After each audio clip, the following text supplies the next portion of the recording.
together. So that's a great segue on Juneteenth. So Juneteenth, for someone out there who don't know about it, someone around the world never heard about it.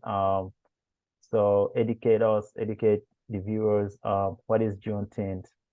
Um, Okay, and, and we why is got it to important? start back a little further than 1865. Africans came onto the English shores on the east coast of America in 1619. Now there were blacks in America in the southern regions earlier. They came in the 15th, 16th century with the Spanish and the French. We're speaking of those that came in Fort Comfort, let's say in August of 1619. They were not slaves. They came in as indentured servants. They were taken off of a pirate ship, traded for food and water. They worked 7 or 10 years or whatever, and they were given their freedom.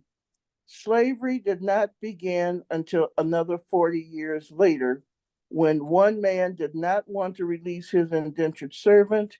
He went to court, and the judge gave him the power to keep this man enslaved for the rest of his life. That is when slavery began.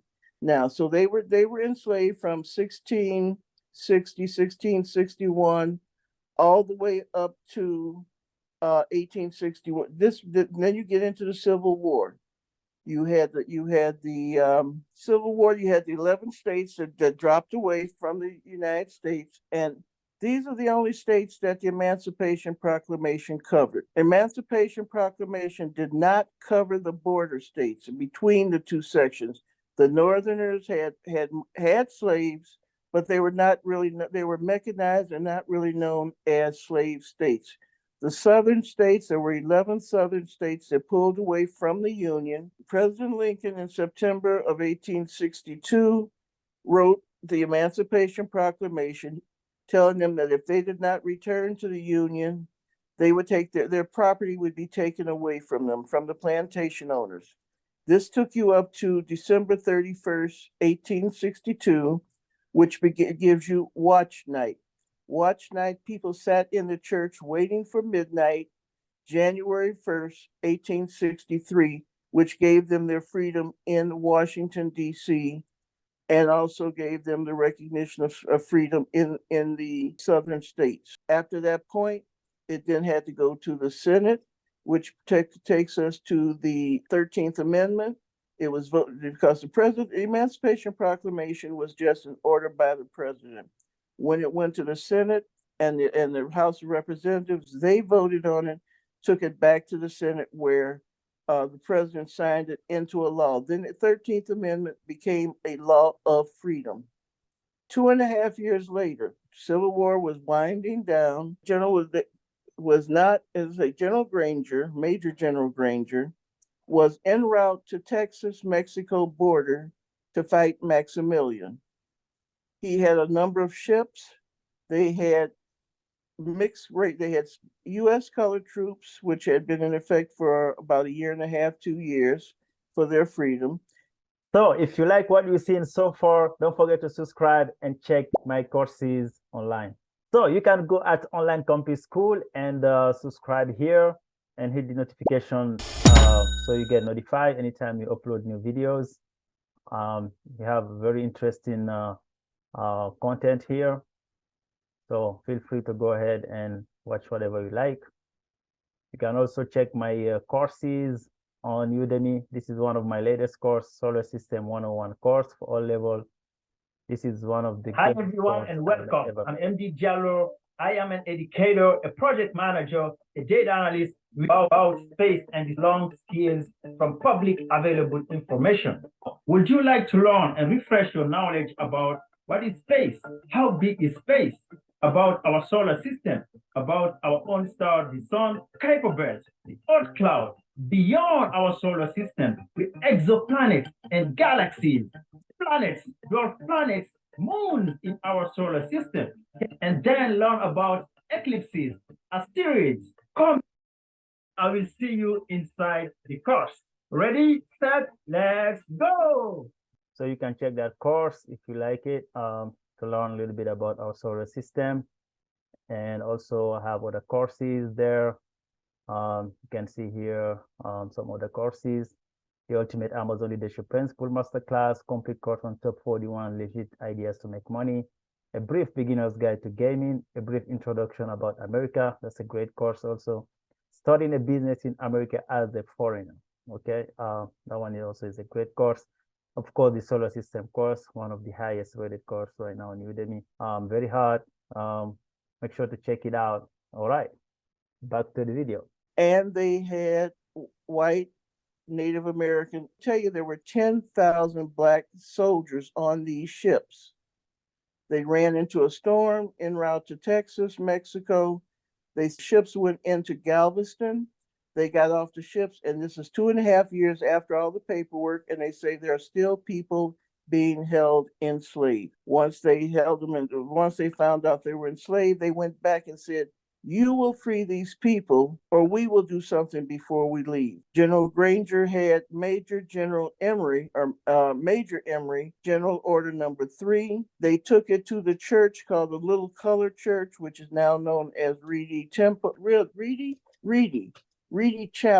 in Galveston. They posted it on the door of Reedy Chapel and said, "You all are free. You have been free for 2.5 years. However, now you got to go back to the plantations and work. Oh, you're free, but you can't walk around without permission." So it was kind of shaky how they did that. And so when you read into that, you will see the language that says now they can hold you if it's a crime. Well, of course, we were not the ones writing the laws. So they have too many people still are in the prisons. Now it's a private entity, and they're making money off of us anyway. There are people, some ran, a number of people have spent that time just looking for their families because, as I said, the husbands, the wives, the children had been sold off. So now they're trying to put their family together. But now they have learned June 19th, 1865, that they are free, that a lot of them had been shipped there by the plantation owners because it was the farthest place from Washington. So they did not get the word, or they kept them away from the word. Once they were free, then during that time, I mean, there were some in the northern pieces. They actually rented people out to the northern businesses to do the work. It wasn't just them raising cotton or raising tobacco. They were sending them north on a lease, like you lease a house, you lease an apartment. They were sending families to the north to do work also. So these are some of the things that they don't tell you. When you went to school 50 years ago, they weren't teaching it. They're teaching little of it now. They told you, yeah, there was slavery, but it doesn't click in. They were growing tobacco, they were growing cotton, but it still doesn't click in. So all the things that we had to show for it 50 years ago, in the late 40s, early 50s, you were still looking at Gone with the Wind, with Clark Gable, and with Carol Burnett doing the comedy routine with the draperies out and pulling the draperies down and making an outfit, but you did not recognize the seriousness of what was done, the freedoms that had been taken away from us. As I say, Roots is the first recognition, actually, slavery that told the story. And if you were alive at that time, if you were born, and even if your family did not have a TV, there was a week of total silence in the country. 9/11. If you think back, you heard nothing after the bombs went off and the buildings fell. The street was perfectly silent after 9/11. We had the same experience when Roots came out because, as I say, every family in America was looking at the story. And if you did not have a TV, you found a friend that had a TV, and for 1 week, everybody listened to the story of slavery. And that was the first real acknowledgement, the first real story that told you that there were Africans who They lost the war. They lost the battles. They had the prisoners. They sold them between themselves.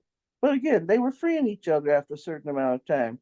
Then the Caucasians came in and found out there were people available. They started selling them to the Caucasians, who brought them over to the slave ships. 1808, the government put the rule out that they could not sell people outside the country, but it did not stop them from breeding us inside. That we were given to husbands when women got married. They would give them china, a cow, some dishes, and 2 or 3 slaves or whatever they needed. When they died, you saw the same thing in the will. You saw that the seamstress was going to be sent to the daughter, and the carpenter and the shoesmith was going to be sent to the son. They just passed us along like they did any.